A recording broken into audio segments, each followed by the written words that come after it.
మీరే చెప్పారు mega DSC చేస్తాము 25,000 ఉద్యోగాలతోని, టీచర్ ఉద్యోగాలతో అన్నారు. ఇవాళ గ్రూప్ 2లో 2,000 పోస్టులు పెంచి నోటిఫికేషన్ ఇస్తామన్నారు ఆనాడు. గ్రూప్ 3లో 3,000 పోస్టులు పెంచి నోటిఫికేషన్ ఇస్తామన్నారు ఆనాడు. స్వయంగా నేను ఆడ ఎమ్మెల్యే ఉన్నా, మా వివేక్ గారు ఎమ్మెల్యే ఉన్నారు. అసెంబ్లీలో ఆనాడు సిఎల్పి నాయకులైనటువంటి బట్టి విక్రమార్క గారు గ్రూప్ 1లో 1:100 మెయిన్స్కి పిలవాలని చెప్పి ప్రభుత్వాన్ని, అప్పటి ప్రభుత్వాన్ని మమ్మల్ని డిమాండ్ చేసిండు. అసెంబ్లీ రికార్డ్స్లో కూడా అది ఉన్నది. కానీ వాళ్ళ మీరేం చేస్తూ ఉన్నారు? ఆనాడు మీ అవకాశం కోసం, మీరు గద్దెనెక్కడం కోసం నిరుద్యోగులను వాడుకొని యువతను రెచ్చగొట్టి పబ్బం గడుపుకొని ఒడ్డెక్కేదాకా ఓడమల్లన్న, ఒడ్డెక్కినాక బోడమల్లన్న అన్నట్టుగా ఇవాళ అధికారంలోకి వచ్చిన తర్వాత నిరుద్యోగులను పక్కన వాడేసి వాళ్ళతో కనీసం చర్చలు జరపకుండా, మాట్లాడకుండా, వాళ్ళని పిలవకుండా ఇవాళ వాళ్ళను ఉగ్రవాదులను చూసినట్టు చూస్తున్నారు. అరే ఏందా దుర్మార్గం? ఈ చల్లటి చలిలో మొత్తం వాన పడుతుంటే తెల్లారి 4 దాకా, నిన్నదాకా మొన్న అశోక్ నగర్లో, దిల్సుఖ్ నగర్లో నిరుద్యోగులు ఆందోళన చేస్తే ఒక్క కాంగ్రెస్ నాయకునికి కూడా కనబడదా? 3-4 దీక్షలు, నిరాహార దీక్షలు చేస్తే ఒక్క కాంగ్రెస్ నాయకుని కూడా కనబడకపోగా ముఖ్యమంత్రి ఏం మాట్లాడతాడు? వాళ్ళు ఒక్కరు కూడా పోటీ పరీక్షలకు ప్రిపేర్ అవుతలేరు, వాళ్ళు దీక్షలు చేస్తున్నారని మాట్లాడతారు. మోతీలాల్ అనే సోదరుడు పోటీ పరీక్షలకు ప్రిపేర్ అవుతున్నట్టు, ఆయనకు హాల్ టికెట్ వచ్చినట్టు నిరుద్యోగులందరూ సోషల్ మీడియాలో పెట్టేసరికి నీ మూతి మీద దేనితో కొట్టినట్టయిందో ముఖ్యమంత్రి నువ్వే ఆలోచన చేసుకో. ఇంకా కొంతమంది గురించి ఏం మాట్లాడతాడు? వాళ్ళకు ఉద్యోగాలు లేవు కాబట్టి రాజకీయ నిరుద్యోగులు వాళ్ళకు ఉద్యోగాలు కావాలని వాళ్ళు దీక్షలు చేస్తున్నారని అవహేళన చేస్తూ మాట్లాడతారు. మరి నువ్వు కూడా గతంలో చేసినావు కదా, నువ్వు కూడా ముఖ్యమంత్రి ఉద్యోగం కోసమే చేసినావని అనుకోవాలా దీక్ష? నువ్వు కూడా గతంలో పోరాటం నిరుద్యోగుల తరపున కొట్లాడినావు కదా, మాట్లాడినావు కదా, నీ ముఖ్యమంత్రి ఉద్యోగం కోసం నిరుద్యోగులను వాడుకున్నావు అని చెప్పి ఇప్పుడు వాళ్ళు అనుకోవాలా?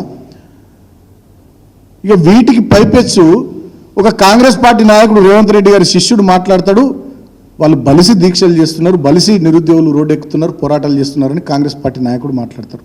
అంటే ఇవాళ వీళ్లకు కళ్ళు నెత్తికెక్కి, అధికారం మదం ఎక్కి, అహంకారంతో దుర్మార్గంగా వీళ్ళు నిరుద్యోగుల పట్ల చేస్తున్నటువంటి మాటలు, వ్యాఖ్యలు ఇవన్నీ కూడా ఇవాళ తెలంగాణ సమాజం గమనిస్తూ ఉంది. ఇప్పుడు వాళ్ళు అడుగుతున్నది ఏంది? నిరుద్యోగులు డిఎస్సి పరీక్ష వాయిదా వేయాలి. ఆగస్టు 5 వరకు డిఎస్సి పరీక్ష ఉండి, ఆగస్టు 6 ఒక్కరోజు మాత్రమే గ్యాప్ ఉండి, ఆగస్టు 7, 8 మళ్ళా గ్రూప్ 2 ఉంది అని చెప్పి వాళ్ళు ఆందోళన చెందుతున్నారు.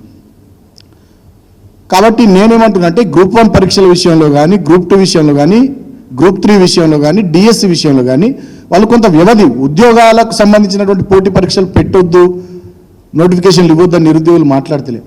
మేము ప్రిపేర్ కావడానికి సిలబస్ చేంజ్ ఉంటుంది కాబట్టి డిఎస్సికి ఒక రకమైన సిలబస్ ఉంటుంది, గ్రూప్ 2 రకంగా ఉంటుంది, గ్రూప్ 1 రకంగా ఉంటుంది. కాబట్టి కొంత మాకు వ్యవధి ఇవ్వండి ప్రిపేర్ కావడానికి నిరుద్యోగులు అడుగుతున్నారు. దాంట్లో తప్పేముంది? భేషజాలకు ఎందుకు పోవాలి ఈ ముఖ్యమంత్రి, ఈ ప్రభుత్వము? ఇంత అహంకారం ఎందుకు, ఇంత కండకావరం ఎందుకు మీకు? అంటే ఇప్పుడు ఏం ఎన్నికలు లేవనా? సమీప భవిష్యత్తులో ఇలాంటి ఎన్నికలు లేవు కాబట్టి ఇక వీళ్ళతోనేం కాదు, ప్రజలతోనేం కాదు, మేమేం చేసినా మమ్మల్ని ఎవరు అడిగేటోళ్ళు లేరు, పట్టించుకునేటోళ్ళు లేరు.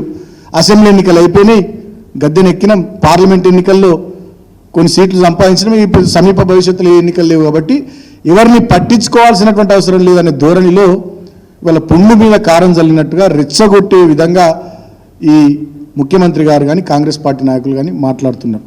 ఇవాళ సచివాలయం ముట్టడికి నిరుద్యోగులు పిలుపునిస్తే రాష్ట్ర వ్యాప్తంగా మా బీఆర్ఎస్ పార్టీ విద్యార్థి విభాగ నాయకులను ఇళ్లకు పోయి అరెస్ట్ చేస్తూ ఉన్నారు, యూనివర్సిటీలో హాస్టళ్లకు పోయి అరెస్ట్ చేస్తూ ఉన్నారు. తర్వాత మొత్తం సచివాలయాన్ని పోలీసులు, వేలాది మంది పోలీసులతో దిగ్బంధించారు, యూనివర్సిటీలన్నీ దిగ్బంధించారు. సరే వీళ్ళు ఒక్కరోజు ఆపుతారు, సచివాలయం ముట్టడికి నిరుద్యోగులు పిలిపించారు కాబట్టి వీళ్ళు ఒక్కరోజు కంట్రోల్ చేస్తారు. మరి రేపేంది, ఎల్లుండేంది? ఇట్లా ఎన్ని రోజులు నిరుద్యోగులతో పెట్టుకుంటారు?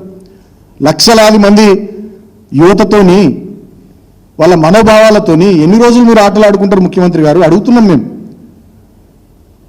మీరే కదా ప్రియాంక గాంధీ గారితో చిలక పలుకులు పలికిచ్చింది, మీరే కదా ఖర్గే గారితో మంచి ముచ్చట్లు చెప్పించింది, మీరే కదా రాహుల్ గాంధీ గారిని తీసుకొని వచ్చి వాళ్ళ దగ్గర కూర్చుండబెట్టి మాయ మాటలు చెప్పించింది. మరి వాళ్ళ మీకు ఏమైంది? అధికారం వచ్చిన తర్వాత ఆ నిరుద్యోగులను ఎందుకు నిర్లక్ష్యం చేస్తున్నారని చెప్పి వాళ్ళ బీఆర్ఎస్ పార్టీ పక్షాన డిమాండ్ చేస్తూ ఉన్నాం.